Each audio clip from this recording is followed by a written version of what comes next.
think give some thought to the environment, the mindset, if you like, the culture of the platform you're on, and just tailor your messaging accordingly.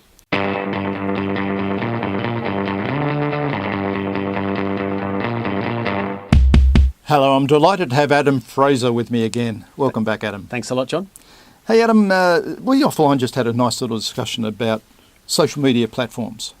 And I know I sometimes have to coach people through which platforms they're going to use. Now, obviously, in the B2B environment, LinkedIn is a big chunk of whatever you're going to do in terms of communicating it via a platform.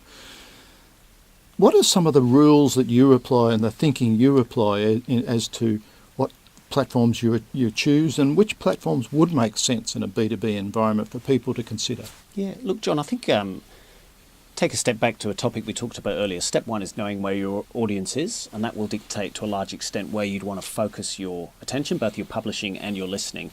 But I think secondly, it's really important, John, that people understand the differing psychologies when people are on the different social media platforms. You can't just have one social media strategy. Classic, it's Facebook and LinkedIn, isn't it? And there's the big debate we were just chatting about offline, that people are now saying, keep LinkedIn professional. People putting cat videos and trivia quizzes and what they had for lunch on LinkedIn. And it's interesting, the pushback. It's consistent with what I'm saying. I don't want to see it.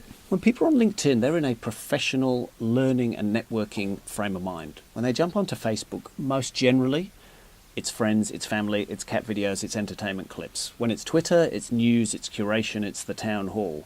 Instagram is the more creative, take a step back, obviously visual phase. Pinterest, again, there's a very different psychology. So I think it's just important people understand the differing psychologies of the platforms. So you raise an interesting question there. I obviously do a lot of publishing out across social media platforms, but I publish the same things across multiple platforms. You're saying I really should think differently for every platform? I think so, John. Look, in B2B, I think LinkedIn and Twitter are the obvious two that come to mind. But even between LinkedIn and Twitter, I personally don't like seeing an update that is very obviously just cut and paste from LinkedIn and vice versa. So I think give some thought to the environment, the mindset, if you like, the culture of the platform you're on, and just tailor your messaging accordingly.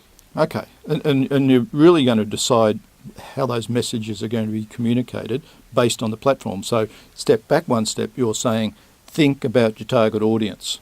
Think about where they are and how they're behaving quite differently on different platforms. Correct. Why are they there? And then just be respectful of the reason they are on the platform concerned, and tailor your messaging, whether it's, engagement, whether it's listening, whether it's, publishing, accordingly. So there's some interesting thoughts for salespeople, sales leaders out there who are starting to communicate or put content out there for their target audience to see, their target customers. You really need to think about what the platform is based on who your target audience is and what sort of behaviour and what sort of content they would be expecting on that platform, and then have different types of content for different platforms. Look, it's really spending time. It's like a community. When you spend more time on a Facebook or on a Twitter or on a LinkedIn, you get to know the kind of rules of the nightclub.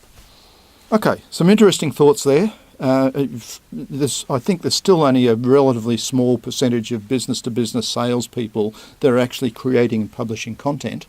But I think there's some interesting thoughts for them there on how they get that content out to different audiences and which channels they use.